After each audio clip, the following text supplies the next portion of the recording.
미국의 유력한 일간지 WP 워싱턴 포스트가 이런 글을 실었습니다.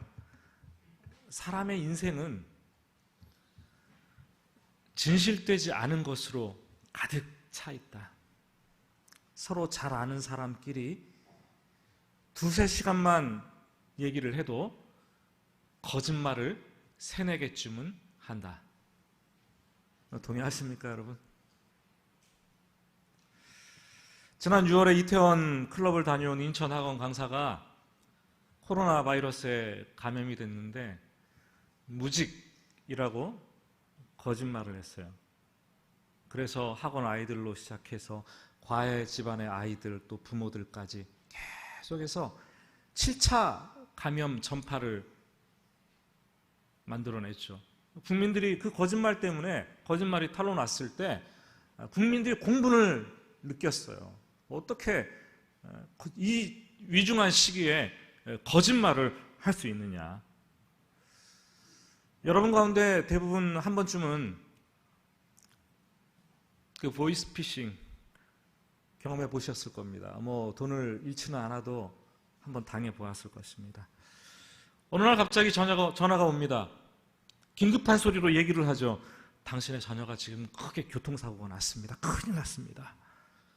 그러면서 전화기 너머로 어린 자녀가 울부짖는 그 소리를 전화로 들려줍니다. 전화로 소리가 들리는데 이게 내 자식인지 남의 자식인지 울부짖는데 또렷하게 들리겠습니까? 그냥 내 자녀라는 말에 마음이 쿵쾅하고 내려앉으면서 검증해 볼 틈도 없이 그 보이스피싱에 그냥 턱 하고 걸려드는 거예요. 그 속임수에 넘어가는 거죠. 이 보이스피싱 사기로 인해서 1년에 피해를 본 그 사기액이 얼마인지 아십니까? 1,800억 원이랍니다. 1,800억. 그 날아가는 거예요, 한순간에. 검찰청에 따르면 우리나라 연간 범죄율 가운데 가장 높은 범죄율이 거짓과 속임수를 쓰는 사기 범죄 행위라는 거죠. 해가 거듭되면 거듭될수록 이 범죄 행위는 다른 것들과 달리 급속도로 증가하고 있다고 보고를 합니다. 기상천외한 방법을 점점 더 간부해서 동원하는 거죠. 여러분, 왜 사람들이 아무렇지도 않게 거짓말을 하는 걸까요? 저도 목회를 하다 보면 들어보면 거짓말인지 알아요. 성도님들이 얘기하는 거 어떤 거를. 그렇죠? 여러분도 인생을 살다 보면 교회 안에서 세상에서 이게 거짓말인지 아닌지 직감할 때가 있지 않아요. 왜 거짓말을 하는 거예요? 사람들은 왜 속임수를 써서 다른 사람들을 괴롭게 하는 걸까요? 왜 그런 걸까요?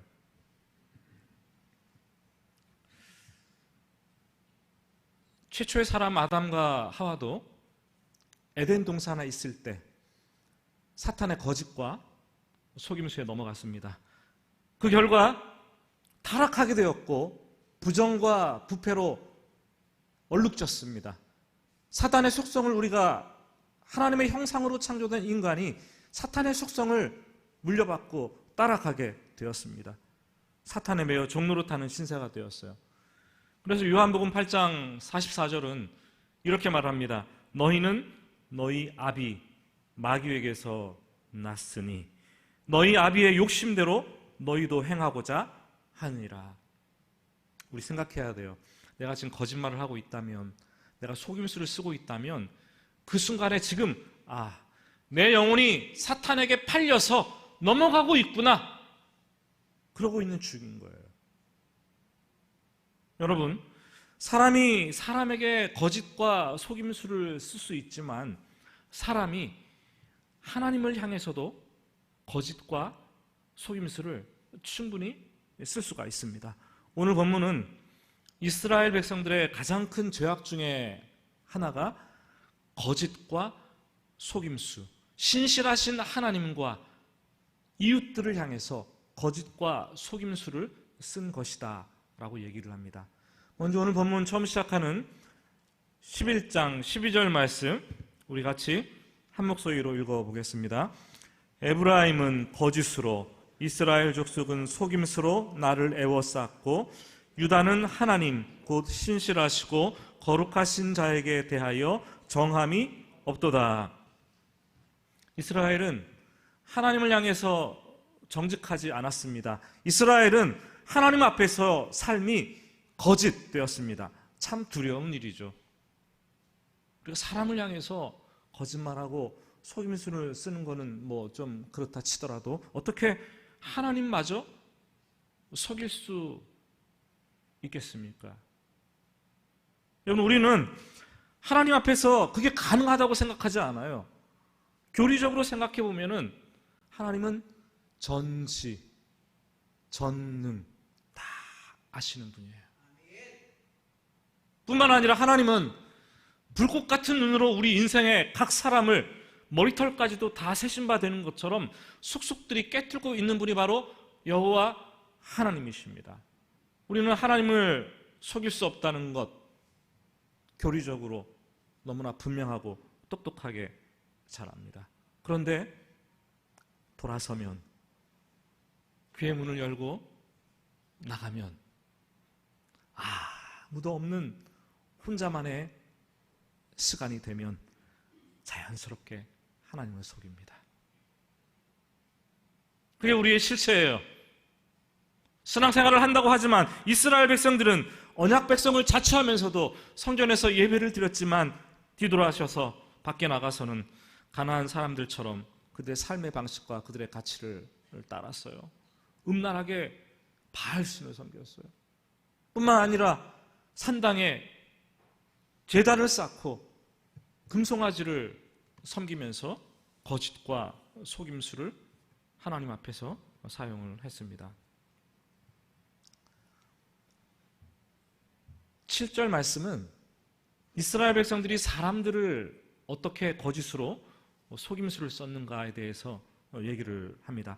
7절 말씀도 우리 같이 한 목소리로 읽어보겠습니다.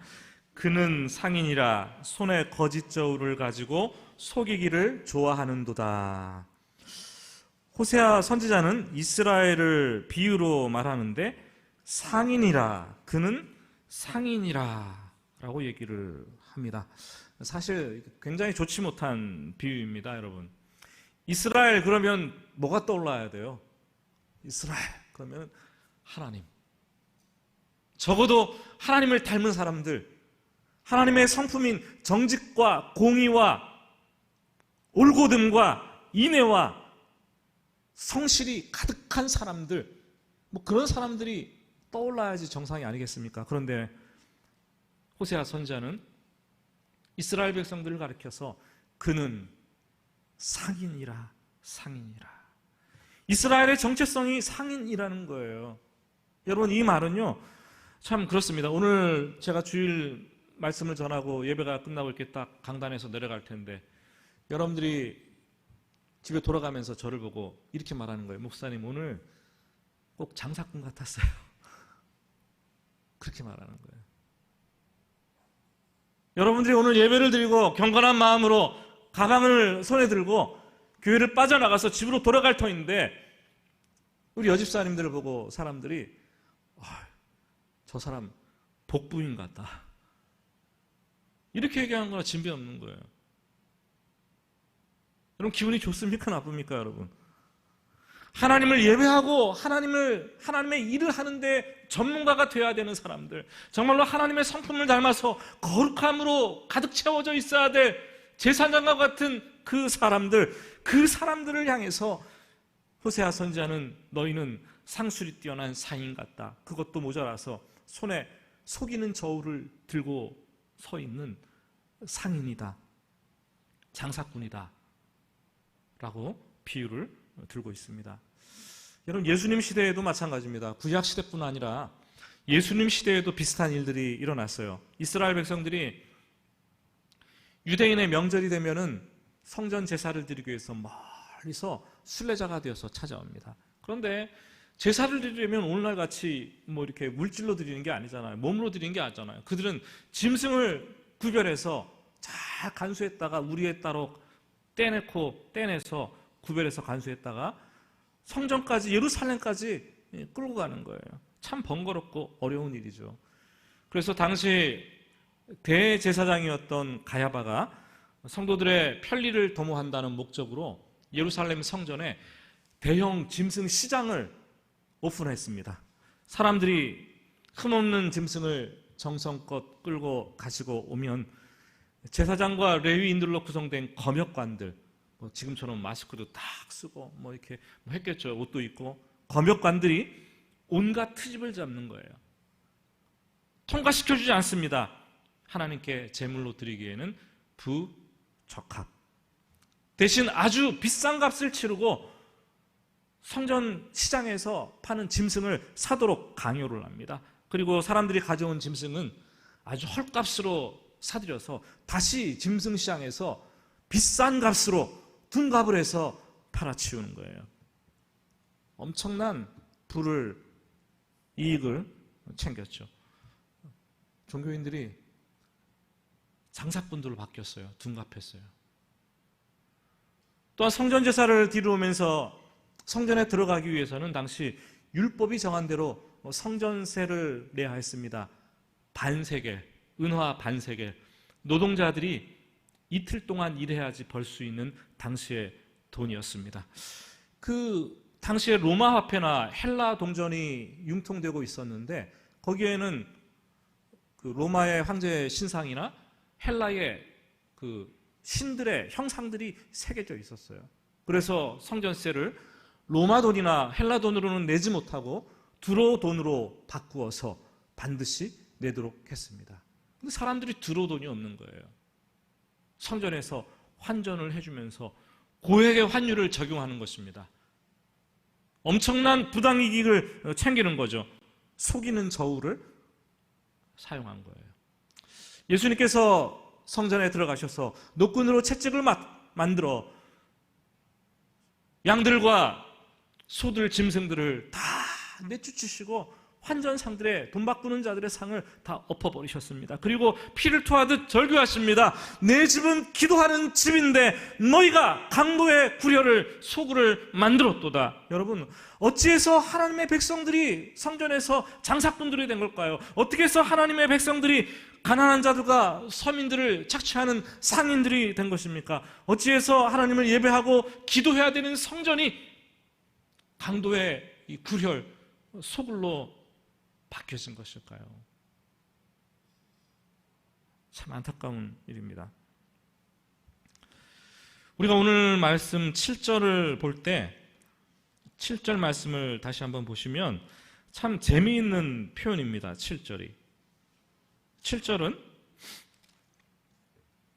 그는 상인이라 라고 말하고 있는데 한글 성경에 상인으로 쓰인 단어가 히브리어 성경을 보면 어떤 단어로 쓰여 있는지 아십니까? 가나안이라고 쓰여 있어요.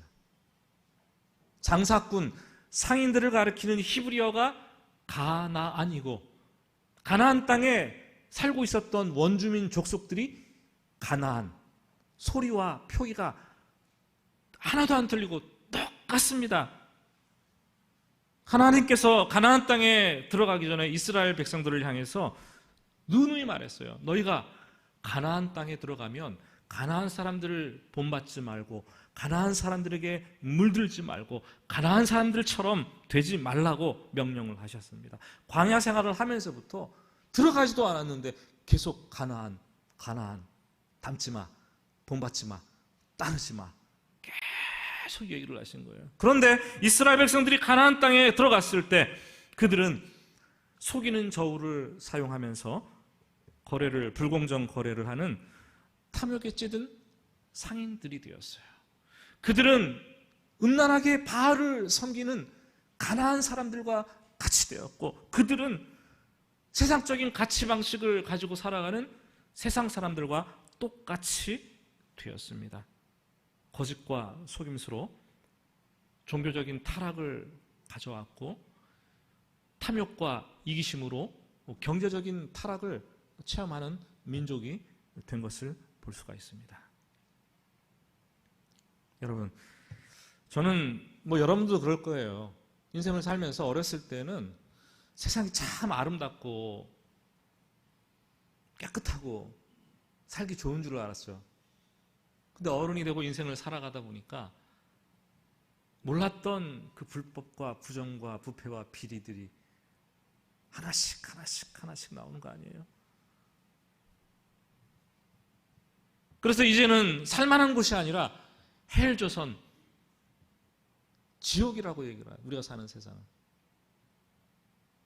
성경을 봐도 그렇고 기독교 역사를 봐도 그렇고 교회와 기독교가 부패하고 타락할 때는 항상 그 중심에 돈이 자리 잡고 있었습니다. 돈의 문제가 깊숙이 개입되어 있었습니다. 오늘날 한국 교회를 가리켜서 개신교회 역사 중에 가장 타락했다라고 탄식 소리를 여기저기서 내고 있습니다. 대부분 돈에 관한 문제예요. 돈에 관한 문제, 아니면 성에 관한 문제예요. 아니면 권력에 관한 문제예요. 근데 돈에 관한 문제는 누구도 자유할 수 없는 것 같아요. 물질에 대한 탐욕과 세상의 명성과 영광을 누리다가 비루에 연루된 수많은 종교 지도자들, 교회 안에서 수많은 성도들이 예배를 드리고 있는데 기복주의와 번영신학에 물들어서 이 땅의 복을 추구하며 갈망하는 그 모습들, 성도들끼리 이권 다툼을 하고 분쟁을 하는 모습들, 그로 인해서 겪지 않아도 될 아픔과 고통을 느끼는 수많은 이 땅의 교회들. 세상 사람들은 우리를 보고 뭐라고 합니까, 여러분? 너희는 상인이다, 이렇게 얘기를 하고 있는 거예요. 너희는 상인이다. 사실 제가 언젠가 이렇게 뉴스를 보다가 댓글들을 이렇게 쭉 봤는데, 교회 코로나 상황들을 쓴 기사였는데 댓글들을 쭉 봤는데 참 마음이 아팠어요. 비기독교적인 신자 그 사람들의 관점에서는 기독교를 이 시대에 바라볼 때에 코로나가 자꾸 창궐 하는데 교회에 모여 예배드리니까 목사가 헌금을 받기 위해서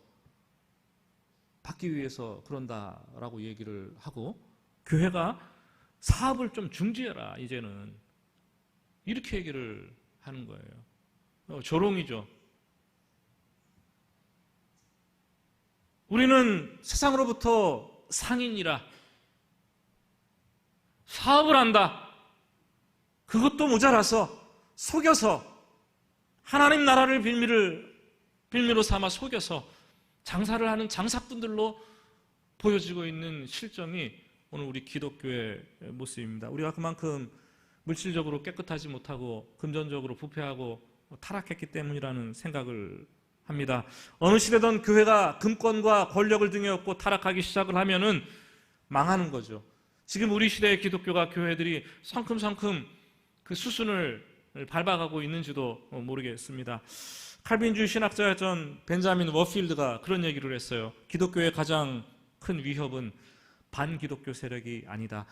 이슬람이 아무리 칼을 들여대도 기독교를 없앨 수가 없고, 불교가 기독교를 삼킬 수도 없다. 도리어 시대마다 등장하는 타락한 기독교야말로 기독교의 생명을 위협하는 가장 큰 위협이다.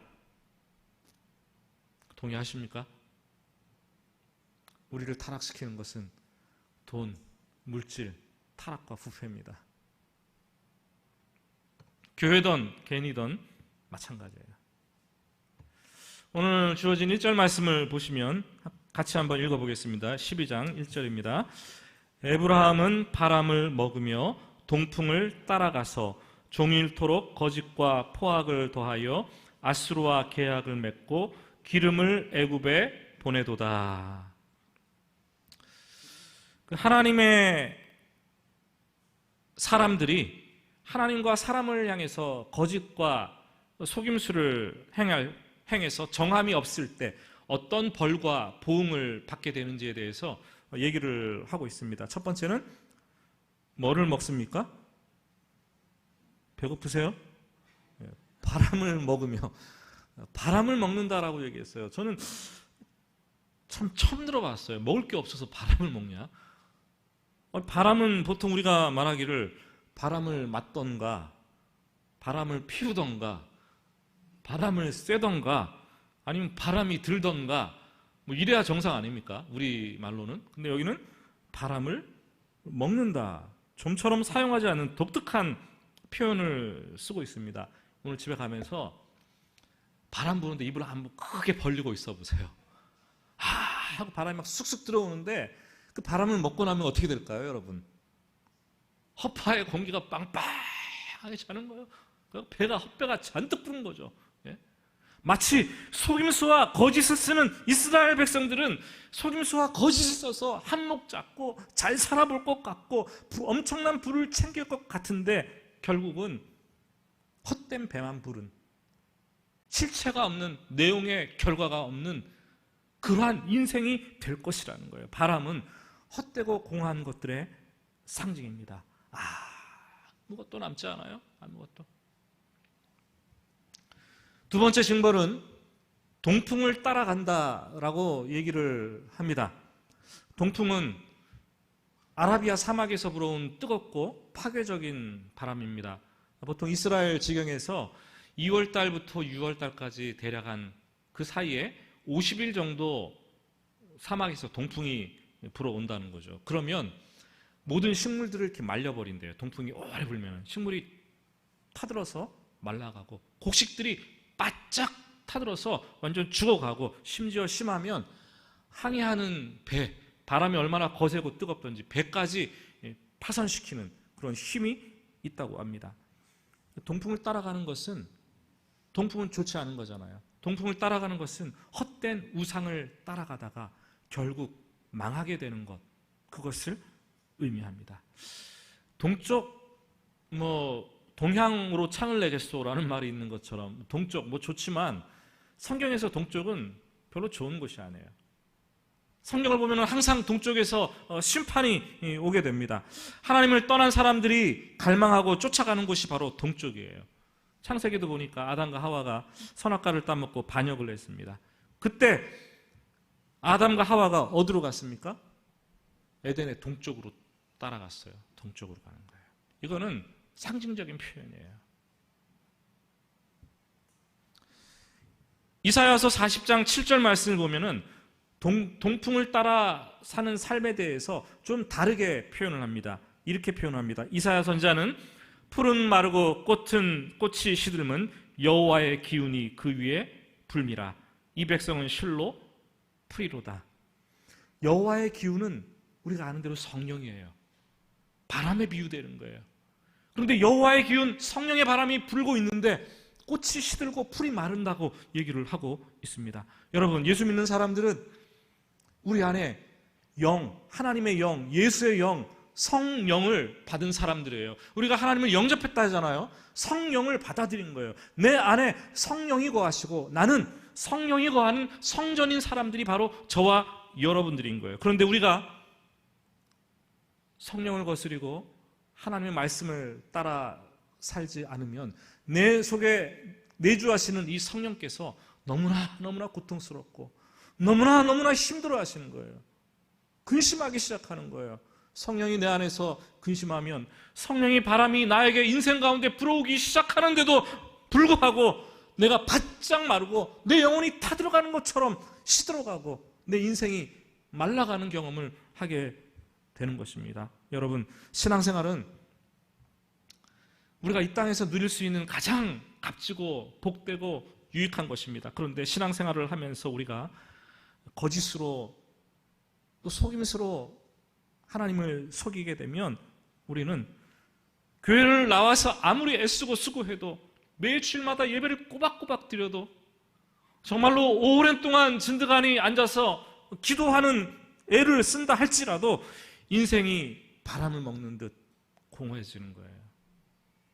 내가 아무리 노력해도 열심히 살려고 해도 동풍을 따라 사는 듯 내 삶의 내용과 결과물이 나타나지 않는 거예요. 신앙생활을 해도 하나님 앞에 정함과 정직함이 없으면 그렇게밖에 될 수 없다라고 얘기를 하는 거죠. 혹시 그런 고민을 해보신 적 있어요? 내가 신앙생활을 이렇게 열심히 하는 것 같은데 내가 신앙생활 안 하는 것도 아니고 분명히 하고 있는데 내 인생이 왜 이렇게 지치고 피곤하고 힘들고 영혼은 메마르고 바짝 메마르고 시들시들 병들어가는 것일까? 삶이 파리하게 말라가는 것일까? 오늘 성경은 얘기합니다. 신실하시고 거룩하신 자 앞에서 정함이 없기 때문이다. 동풍을 따라갈 뿐만 아니라 오늘 말씀 보니까 아수르와 계약을 맺고 애굽을 찾아다닌다라고 얘기를 합니다. 그들에게 조공을 바치고 뇌물을 주면 모든 문제가 다 해결될 줄로 압니다. 오늘날에도 하나님을 믿는 사람들이 많이 그러죠. 인생의 어려움을 닥치거나 문제를 풀어나가는 방식을 세상의 방법을 따르고 세상의 가난한 사람들의 방식으로 예수를 믿는데 인생을 풀어가는 사람들이 부지기수로 있습니다.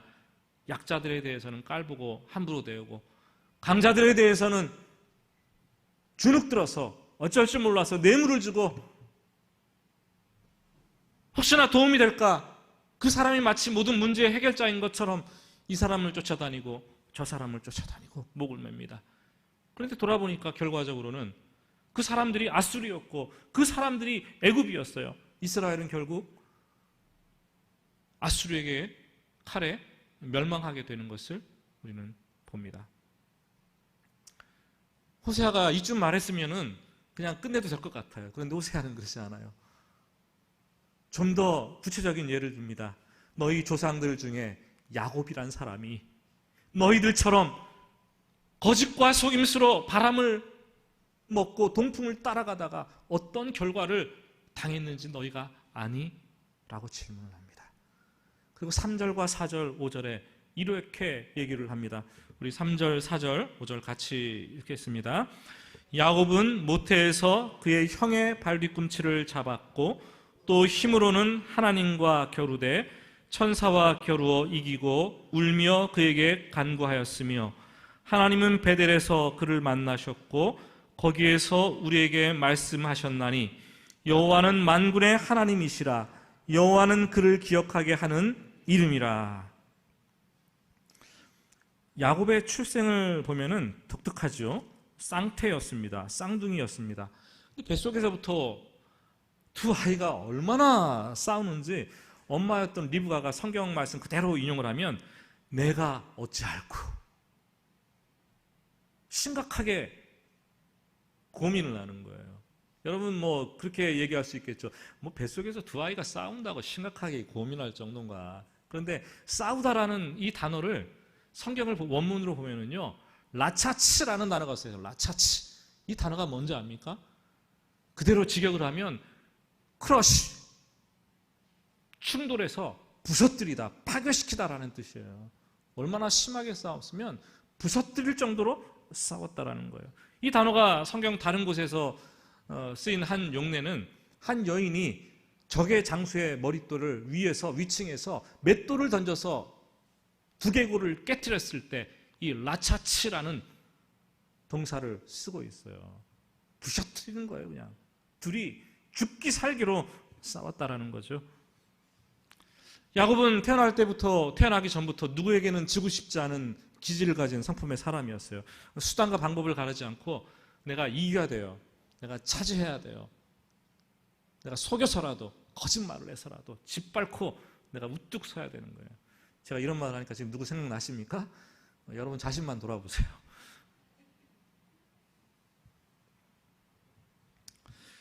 태어날 때 먼저 나오려고 형의 발 뒤꿈치를 잡고 태어났습니다. 이기려고 차지하려고 몸부림을 친 거죠. 그런데 여러분 이렇게 살면은 우리의 상대방들은 고통스럽고 상처를 받고 피눈물을 흘리게 돼 있어요. 부부관계에서도 한 명이 어떻게든지 내 고집을 세우고 이기려고 하고 밟아뭉개려고 하고 수단과 방법을 가리지 않는 사람이라면 배우자 한 사람은 인생이 끝날 때까지 그냥 죽어나가는 거예요. 죽어나가는 거예요. 바리하게 말라가는 거예요. 상대적인 거죠. 결국 커서도 야곱은 거짓과 속임수를 써서 형을 속입니다. 아버지를 속여서 장자권의 축복을 홀라당 다 빼앗아 버립니다. 어머니가 만들어준 특별한 별미를 가지고 눈먼 아버지를 속이기 위해서 아버지의 방으로 들어갑니다. 양팔에는 형 에서처럼 속이기 위해서 짐승의 털을 덕지덕지 갖다 붙입니다. 형의 옷을 입고 채취를 감추기 위해서 형의 옷을 입고 목소리를 변주하고 눈은 먼 아버지 앞에 들어가서 내가 에서입니다. 속임수와 거짓으로 장자권을 가로채는 거예요. 분노한 형이 에서가 사리에 칼을 들고 그를 쫓아옵니다.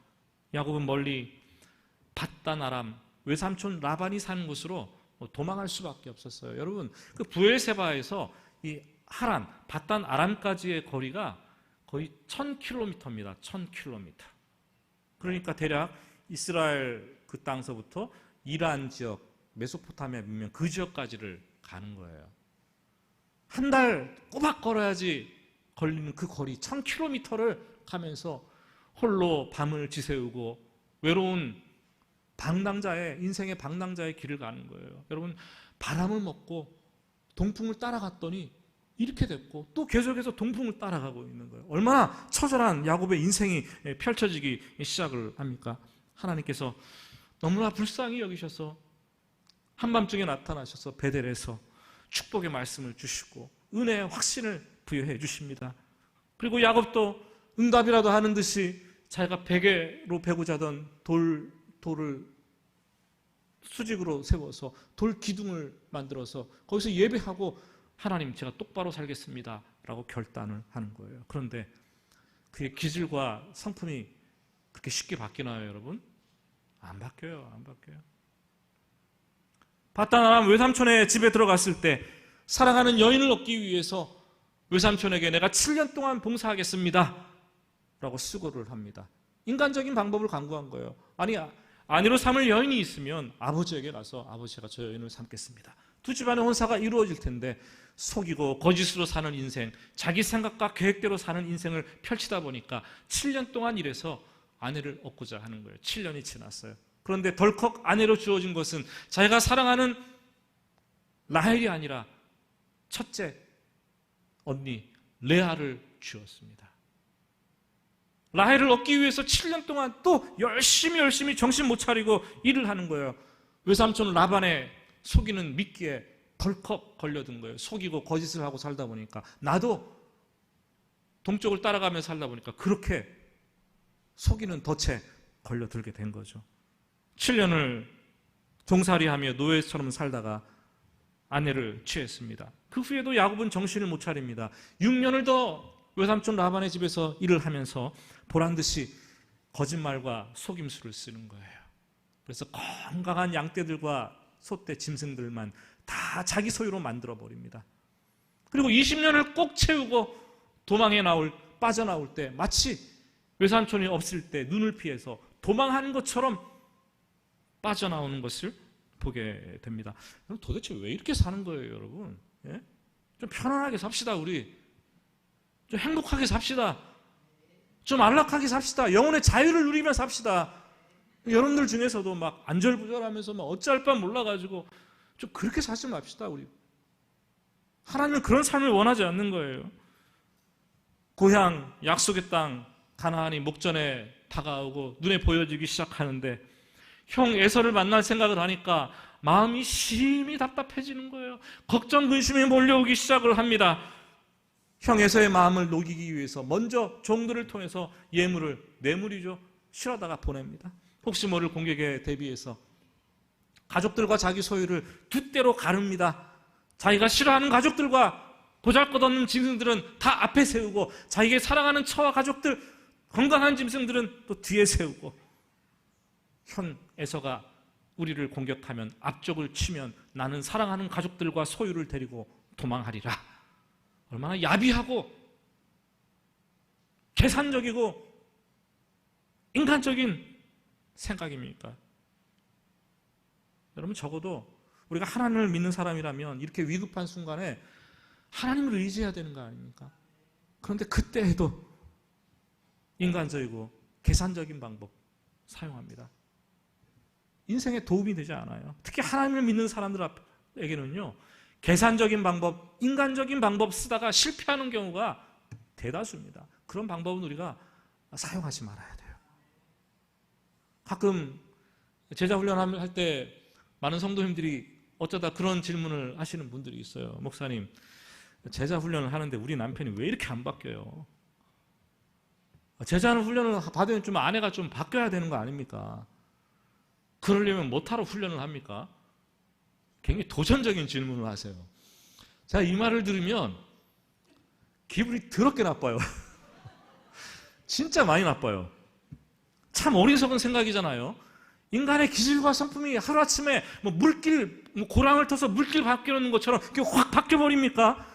절대 하루아침에 바뀌지 않아요. 남 생각하기 전에 나 자신을 먼저 생각해봐요. 내가 평생 동안 신앙생활을 해왔는데 내 인격과 내 성품과 내 삶의 모습이 얼마나 바뀌었습니까, 여러분? 잘 바뀌던가요? 잘 바뀌지 않아요, 우리는. 그게 인간이에요. 다만 제자훈련을 하는 이유는, 짧게 1년, 2년 기간이라도 하는 이유는 올바른 길을 가도록, 올바른 길이 무엇인가를 제시해 주는 것이고, 올바른 길을 가도록 기초석을 놓아주는 거예요. 계속해서 배운 대로, 훈련한 대로 그 길을 따라가다 보면 그리스도인의 성화가 예수님을 닮아가는 모습이 이루어지는 거예요. 하루아침에 바뀌어진다. 그건 죽는 길입니다, 여러분. 죽을 때가 된 거예요. 그런 거는 없습니다, 여러분. 하나님께서 직접 야곱을 만나 주셨는데도 야곱은 좀처럼 바뀌지 않습니다. 절체절명의 순간에 야곱은 야폭강 나루터에 홀로 앉아 밤을 지새우며 심히 고민합니다. 그때 하나님도 얼마나 답답하셨던지, 야, 네가 지금까지 이러면 어떻게 하니? 하나님이 직접 야곱을 찾아오시는 거예요.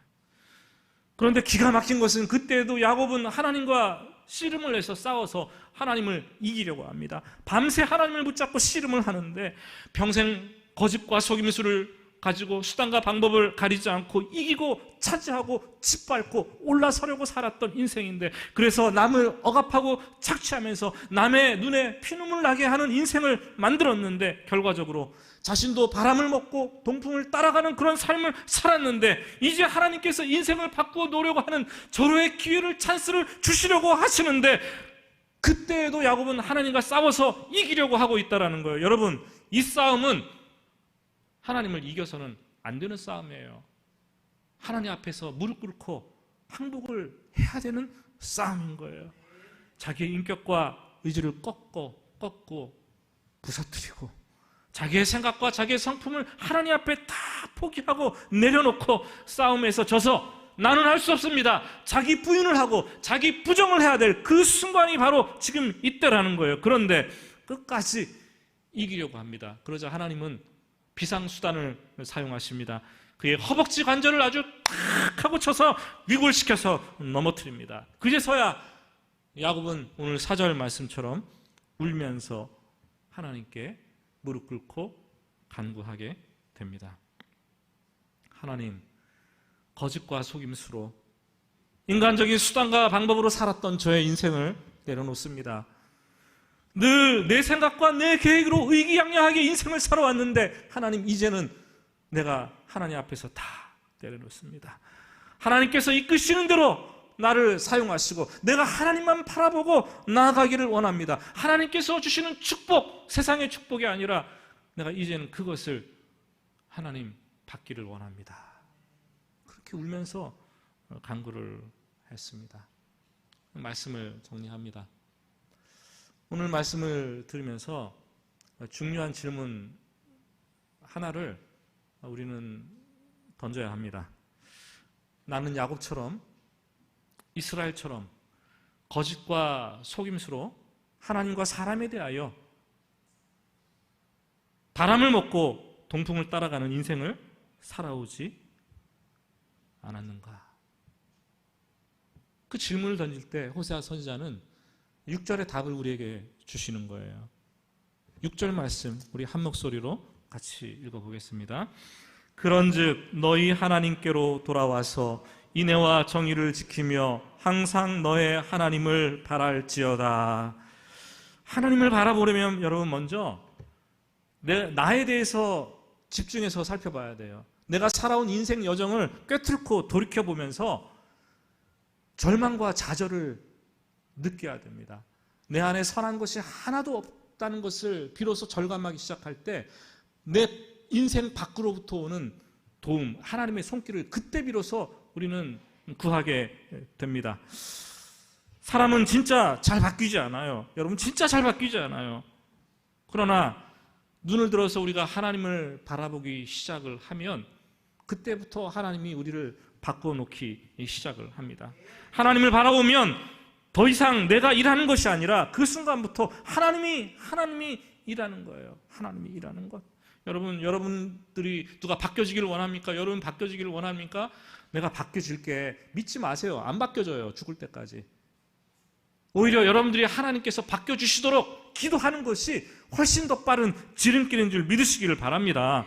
그때부터 하나님을 바라보기 시작하는 그때부터 하나님은 사람들을 치유하시고 사람들을 회복해 하시고 가정을 회복해 하시는 역사를 만들어 내십니다. 하나님을 바라보면 나의 인격이 바뀌어지고 나의 성품이 바뀌어지고 내 삶을 하나님께서 바꾸시며 나의 관계를 바꾸시고 인생을 바꾸어 놓으실 것입니다. 그래서 인생이 이대롭고 정의로운 삶, 공의로운 삶이 되게 하실 것입니다. 그 하나님이 누구십니까? 오늘 말씀은 여호와는 만군의 하나님이시라, 전능하신 하나님이시다. 우리가 기억해야 될 그 이름 여호와다 말씀을 하십니다. 그분께 돌아와서 그분을 바라보실 수 있기를 바랍니다. 여러분이 하시려고 하지 말고 주님을 바라보시기 바랍니다. 그러면 그때부터 하나님께서 일하기 시작하십니다.